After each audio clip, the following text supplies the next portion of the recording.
Bishop Twinomjuni okwabara bikirizo kufamagara gabo no byabatayiro busaba dikono bwa St James Rwibare omurushema district Ondrogo ni kushaba ngufeho abuko babo takwinde tokubaho kandi babo tarho torutunguka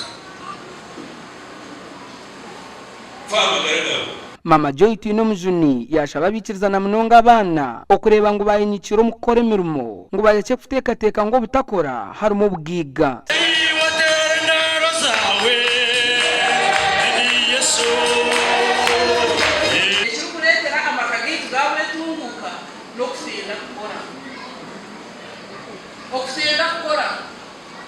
no shangeka erwa abantu mwenda konkane korwa muntu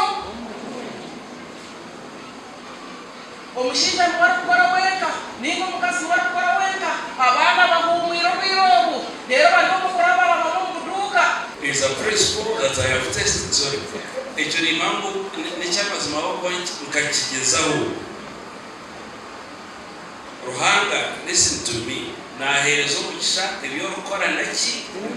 God blesses our efforts. Saba dikono wa Rwibare Venerable Reverend Tito Byamani yasima Bishop abufita yiro busaba dikono obu kandi akabure kaburu kutagata twasimara hanga munonga abo kusibira Rwibare akidikono yasibe takasire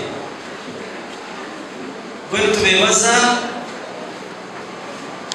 abeshemwe kugira Bishop na mama bakasiba ndeyitwe nyewayi bikira kikarebere karaserwa abantu bakwingana bati barengera abashumba history no bajya muri history this itself mwana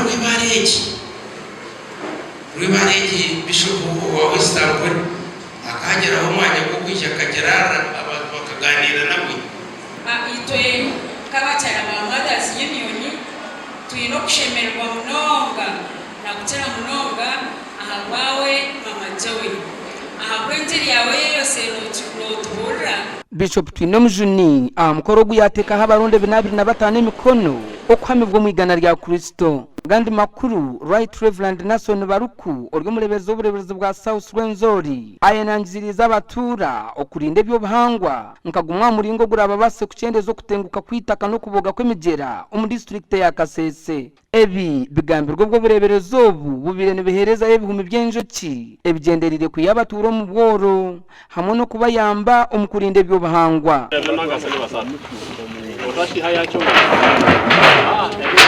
zobere twatandika project yo kureba ngo ebisharara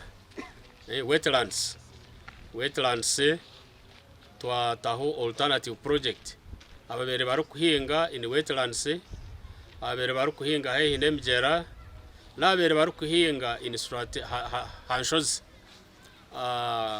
ngaho babere bari kozesa babase kutunga cyo kuriya babase kutunga fizi. Right Reverend Nason Baruku oryo mureberezo w'ubureberezo bwa South Rwenzori nagira ngo bonko bureberezo behireyo no kurondera abatura bakatare ko bwoki obaragume bahakura twamasaba muri Yesu Christmas indu ikirira yirongerebere umuhana mane warakolombiri oyo abihives bastekemo.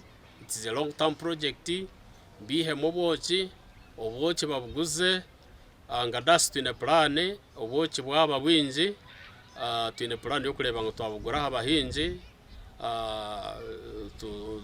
to take on factory to processing to packing tuguze mu Uganda na heri ya Uganda. Mene chamani twaza kutahamani kwa mazima twasensitizinga ningo kwegesha abantu bakunde project ibaha mutima ecya kabiri turamaze twatamwa amani itungo burisa bwa mariba temwa mani tukore bindi tutabesinga munonga ibi twatunga irizoba ebihumi 224 nibyo bihirwa y'ubureberezo gasha kwa Abraham Muganzi na Gilbert Muhanguzi.